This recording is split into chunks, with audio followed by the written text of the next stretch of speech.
She is the CEO and founder of Major Executive Search. We've got Debbie Douglas. She is a director of talent acquisition at Viacom CBS, and Miriam Bilderlon, who is the global head of diversity and talent at Nielsen IQ. All very well versed in HR issues. You mentioned that there have been certain programs that you have enacted at Nielsen IQ in terms of specifically how to be more joined up with your global workforce and to ensure that people are feeling connected even as they're working remotely. And we don't know how long that's going to go on for. And as you mentioned, just a couple of days ago, you've enacted a new program.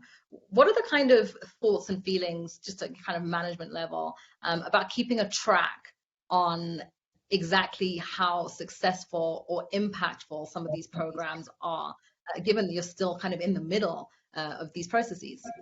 Yeah, we are in the middle, and I think it will take a few months to see how successful they were or not.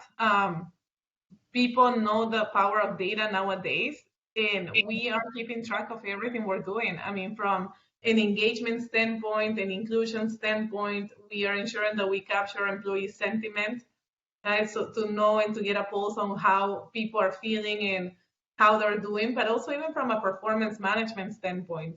We are, we've redesigned our performance management, and we brought some talent flags closer to the performance assessment time so that we can really hold managers to giving us more insight on what is the likelihood that somebody is going to be leaving the company within the next year, right? Like, we're really trying to stay ahead of the game to see how we need to do interventions and how that marries out to our actual exit data.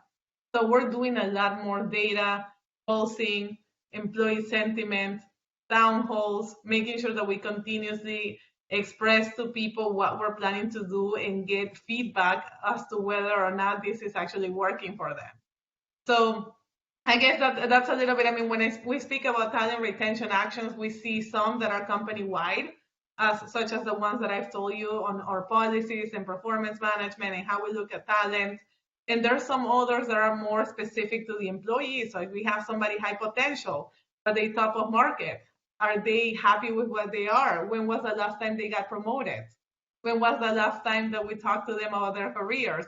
So we're trying to follow both approaches with high potentials and then company-wide to hopefully stay ahead of the curve and see if at the end these efforts result in any tangible improvements. And it's been an absolute pleasure to hear your insights and pieces of advice for our CircleAround viewers. And again, to the viewers, if you have found this as an insightful conversation as I have, please share on your social media, please send to a friend, so that we can keep these conversations going and keep these expertise in flow.